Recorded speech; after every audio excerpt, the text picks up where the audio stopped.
patito en el corral, no en el corralón, sino en los separos donde tienen a los jóvenes.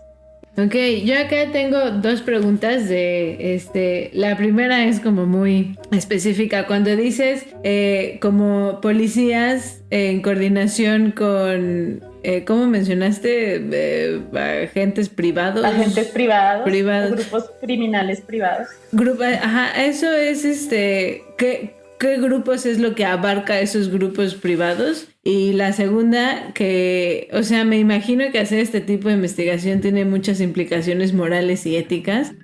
Pues más o menos cómo navegas esas aguas mientras haces la investigación.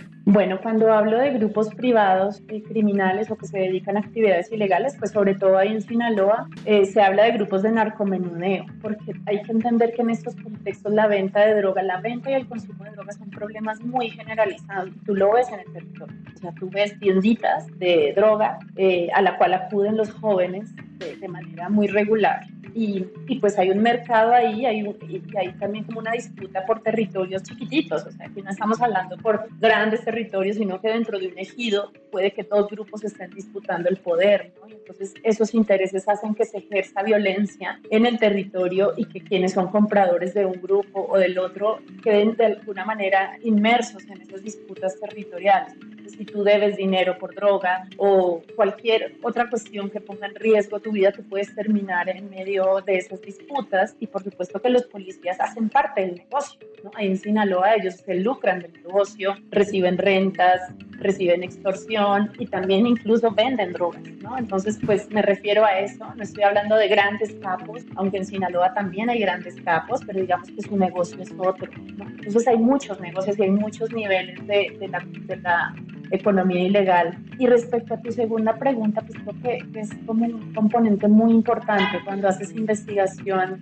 en contextos de mucho dolor y sufrimiento. Tienes que tener mucho cuidado con la manera en que preguntas, con las expectativas que generas, porque creo que también es gente que tiene muchas necesidades en términos de justicia, en términos de ser escuchados, y uno no puede generar falsas expectativas. Creo que hay que ser como muy honestos en términos de cuáles son los límites de la investigación y a qué te compromete para que no haya un engaño de ninguna de las partes. Y también es muy importante que la gente sepa para qué va a ofrecer su testimonio, si ese testimonio va a ser publicado o no, en qué términos, y que ellas también puedan tener la posibilidad y el control sobre esa información. Entonces, digamos, uno de los aspectos que se cuida mucho es que ellas puedan revisar los textos antes de que se publiquen, ¿no? Y por ejemplo, el libro del cual ustedes hablaron, pues ese libro implicó un proceso muy largo, un libro que tardó 3 años, que uno lo lee y dice, bueno, es súper sencillo, pero en realidad fueron muchas entrevistas, primero para poder construir las historias de vida, luego se las leíamos a ellas, una vez estaban redactadas, y ellas empezaban a tachar, esto no,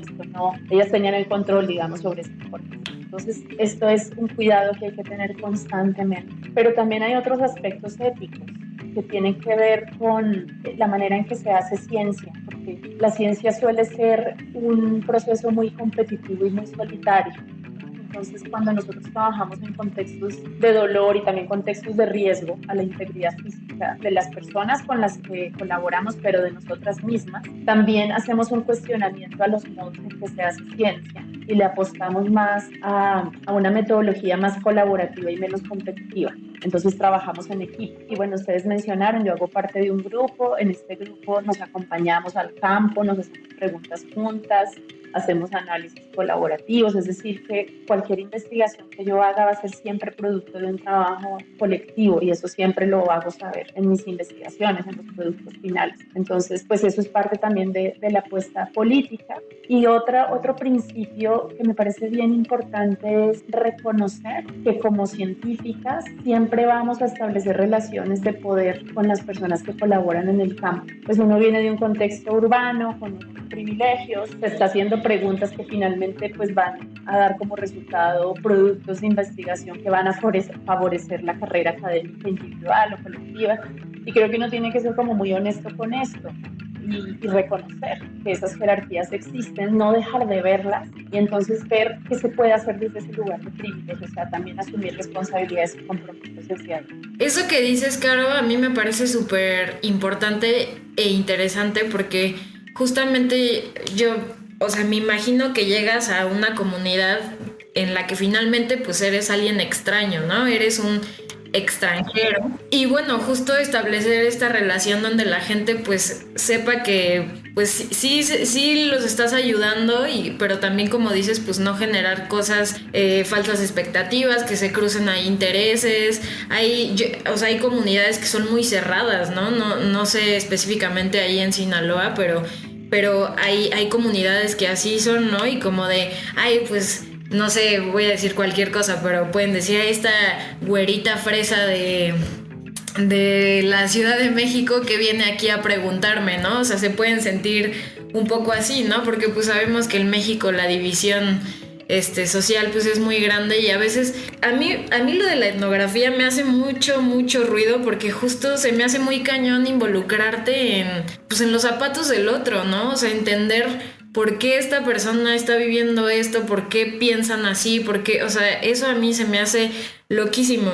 Entonces, o sea, bueno, con estas ideas que ya dije nada más porque las tenía en la cabeza, quería preguntarte, Caro, ahora sí, ya nos mencionaste que hiciste etnografía y por ahí mencionaste que también hiciste cartografía, me parece, y estadística. ¿Puedes decirnos un poquito más, entrando más a detalle, como los métodos que usaste para esta investigación? Bueno, y olvidé mencionar que hice historias de vida, ¿no? Que fue finalmente lo que produjo el libro. Es que fueron muchos métodos y fue mucho tiempo de trabajo. A ver, primero hicimos unos talleres de recuperación de memoria histórica. ¿Por qué? Porque cuando nosotros llegamos a Sinaloa en el año 2015, pues ellas ya llevaban un año buscando. Eran unas rastreadoras expertas, ¿no? Que se habían dedicado a aprender de la búsqueda de personas desaparecidas en campo. Y resulta que no habían tenido la posibilidad o el tiempo de sentarse como a tener una reflexión colectiva sobre lo que había implicado esas búsquedas después de un año, ¿no? Como un proceso de balance. Entonces nosotras les ofrecimos un espacio donde pudiésemos hablar de lo que implicaban esas búsquedas, del método con el que ellas lo habían hecho. Y pues eso tenía muchos objetivos, pero entre ellos valorar el trabajo que ellas habían hecho y para nosotras sistematizar la experiencia. O sea, lo que nosotros les íbamos a devolver a ellas era una sistematización de su experiencia. Hicimos entonces un taller de análisis de contexto con ellas, un poco para ubicar cuáles eran los actores, las tramas o disputas de poder que habían en el territorio, porque uno cree que como experto lo sabe todo y cuando llegas a un territorio desconocido no sabes nada. Entonces tienes que juntarte con las expertas verdaderas, ¿no? Y en este caso son las familias, porque ellas habitan ese territorio y saben, lo voy a poner en términos muy simplistas, pero saben quiénes son los buenos y quiénes son los malos, ¿no? Y ellas te pueden hablar de eso de manera muy precisa. Hicimos un análisis de contexto, ese primer análisis de contexto nos arrojó a nosotras datos muy importantes sobre los perpetradores de las desapariciones, porque ellas mencionaban a policías con nombre y apellido. Entonces dijimos, ok, ya entendimos, aquí son los policías, ¿no? También es muy cierto que por ejemplo, es más difícil ubicar a los actores privados. Cuando hacíamos esos mapas de actores, era muy difícil que nos dijeran no. Creo que ahí sí había como mucho más miedo y ese miedo pues sobrevive hasta el día de hoy. Es algo que puedas saber. Yo no te puedo decir cuáles son los grupos, qué nombres hay, cuáles son los líderes. No, yo te puedo mencionar quizá a los policías malos, pero no a los grupos criminales, ¿no? Porque tienen un poder fáctico sobre los territorios muy claros y para ellos pues no hay justicia, no hay castigo penal. Entonces las familias no se atreven ni siquiera a mencionarlo. Luego hicimos una base de datos, ya conociendo el contexto, o sea, ya ubicando a ver más o menos quiénes son las familias, qué queremos saber con esta base de datos. Generamos una base de datos muy sencilla en un Excel, porque la idea es que ellas pudieran apropiarse de esa metodología. Primero les preguntamos, ¿para qué les serviría a ustedes una base de datos? ¿Quieren tener una base de datos? ¿Les interesa?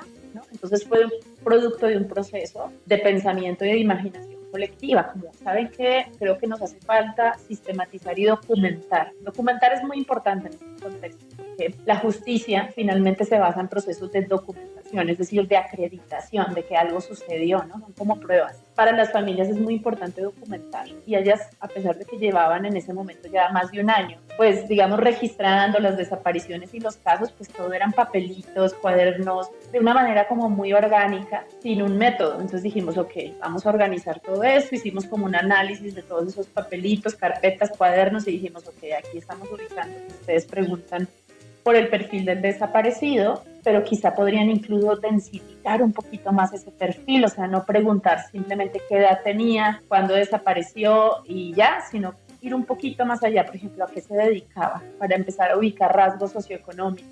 ¿Tenía hijos o no tenía hijos? ¿Tenía dependientes económicos? Para ubicar también, digamos, los efectos o los impactos que deja esa desaparición.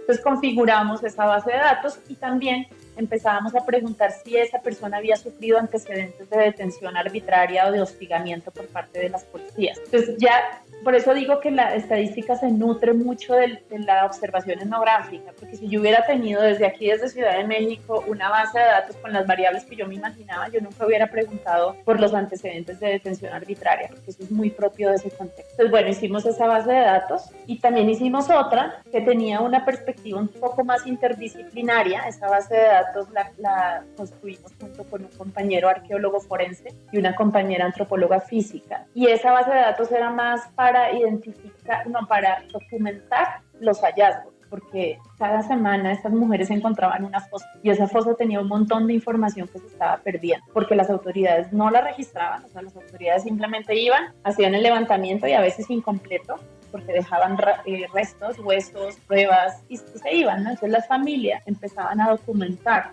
esa escena del crimen, ¿no? Cuántos cuerpos, en qué estado se encontraban, si eran cuerpos articulados o desarticulados, si el enterramiento era profundo o era superficial. Y esos son datos muy importantes para que tú puedas con el tiempo empezar a construir patrones de criminalidad.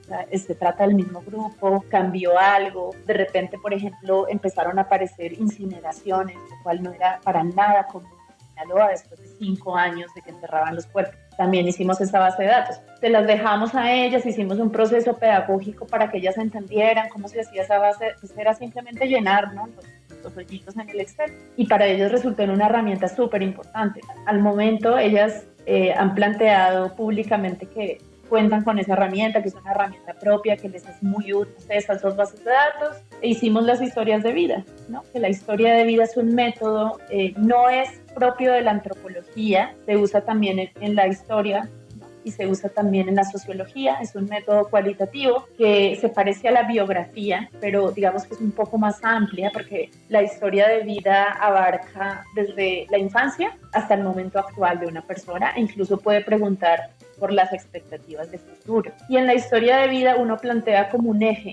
como una pregunta. O sea, no es que preguntes por absolutamente todo, ¿no? Porque tú puedes preguntar quizá por aspectos económicos o por aspectos familiares o de cualquier otra índole. Para nosotras era muy importante reconstruir como dos aspectos, que ahí ya nos estábamos haciendo otras preguntas de investigación, porque también fíjense que la antropología no tiene una pregunta de investigación desde el inicio hasta el final, ¿no? El método antropológico te permite como ir actualizando tus preguntas, porque el campo te obliga a hacerlo. Tú llegas al campo con una pregunta y si no la cambias es porque no estás atendiendo al campo, estás observando. Entonces ya estando ahí dijimos, bueno, es que hay que preguntarse otras cosas, ¿no? Por ejemplo, empezamos a ver que muchas mujeres eran sobrevivientes de violencias diferentes, que eran sobrevivientes de violencia de género, violencia física en el hogar, violencia económica.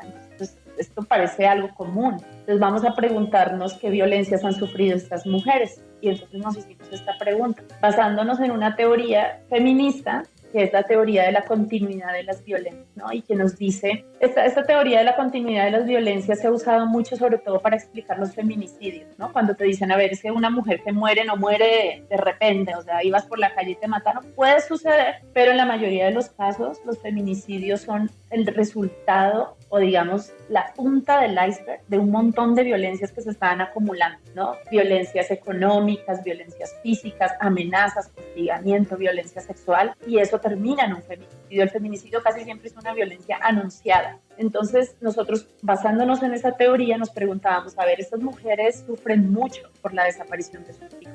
Digamos, es un acontecimiento que marcó sus vidas, pero antes de esto habían sufrido otras violencias, y eso es algo que generalmente las ciencias sociales hasta este momento en México no se habían preguntado, porque se fijan tanto en la desaparición como un evento disruptivo, que no se preguntaban si antes estas mujeres habían sufrido otras violencias. Y nos hicimos esa pregunta en las historias de vida, pero también, y un poco también para equilibrar, y aquí tiene que ver mucho con el posicionamiento político, porque en la antropología uno tiene un posicionamiento político. O sea, en la antropología, después de los años 80, hay una crítica a la idea de neutralidad y de objetividad. Y esto es muy importante, porque somos humanas, ¿no? Hacemos ciencia, y la ciencia se hace desde nuestros cuerpos y desde nuestros posicionamientos propios. Entonces uno no puede negar que desde ahí piensa. Lo que puede hacer es hacer transparente su pensamiento y su posicionamiento político. Entonces, nosotros